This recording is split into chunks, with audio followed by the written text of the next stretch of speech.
অনিশ্চয়তা দেখা দিয়েছে ফুটবল বিশ্বকাপ নিয়ে, শঙ্কা জেগেছে এর পরবর্তী আসরের আয়োজন নিয়েও।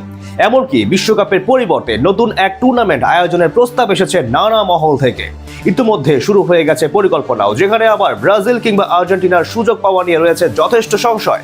বিশ্বকাপের পরিবর্তে তবে নতুন কোন টুর্নামেন্ট মাঠে গড়াতে চলেছে তা নিয়ে বাকিটা জানবো রিপোর্টে। একটা সময় পর্যন্ত এটা হয়তো কেউই কল্পনা করতে পারতো না, কিন্তু ফিফার এক সিদ্ধান্ত উলটপালট করে দিয়েছে সবকিছু। বিশ্বকাপ খেলা নিয়ে বেঁকে বসেছে ইউরোপের সব কয়টি দল। আর শেষ পর্যন্ত যদি স্পেন, ফ্রান্স কিংবা ইংল্যান্ডের মতো দলগুলোকে বিশ্বকাপে না দেখা যায়, তাহলে সেই আসরের গ্রহণযোগ্যতা নিয়ে প্রশ্ন উঠবে, এটাই তো স্বাভাবিক।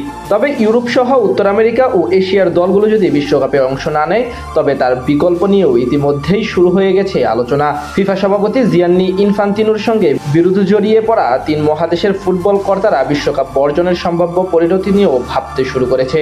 প্রয়োজনে বিশ্বকাপের বাইরে খেলোয়াড়দের জন্য আলাদা একটি আন্তর্জাতিক টুর্নামেন্ট আয়োজন করা যায় কিনা সেটা নিয়েও প্রাথমিক আলোচনা শুরু হয়ে গেছে। ব্রিটিশ সংবাদ মাধ্যম দ্য টেলিগ্রাফ জানিয়েছে, উয়েফা, এএফসি ও কনকাকাফের শীর্ষ নেতারা নতুন এই টুর্নামেন্টের আয়োজনের ব্যাপারে কাজ শুরু করেছে। যদিও সেই টুর্নামেন্ট কাঠামো কেমন হবে তা এখনো ঠিক হয়নি। কারা খেলবে, কোথায় হবে, কখন হবে, এসব প্রশ্নের উত্তর মেলেনি এখনো। তবে আপাতত সম্ভাব্য সব পথই খোলা রাখা হয়েছে।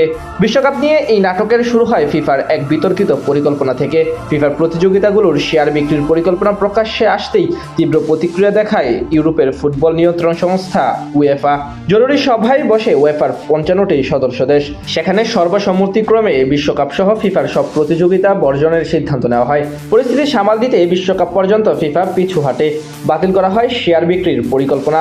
ইনফান্তিনো আনুষ্ঠানিকভাবে ক্ষমা চান, কিন্তু ততক্ষণে যা হওয়ার হয়ে গেছে। উয়েফা তাদের বর্জনের সিদ্ধান্ত থেকে সরে আসেনি, বরং তাদের পাশে এসে দাঁড়িয়েছে এশিয়ান ফুটবল কনফেডারেশন এবং উত্তর ও মধ্য আমেরিকার ফুটবল সংস্থা কনকাকাফ।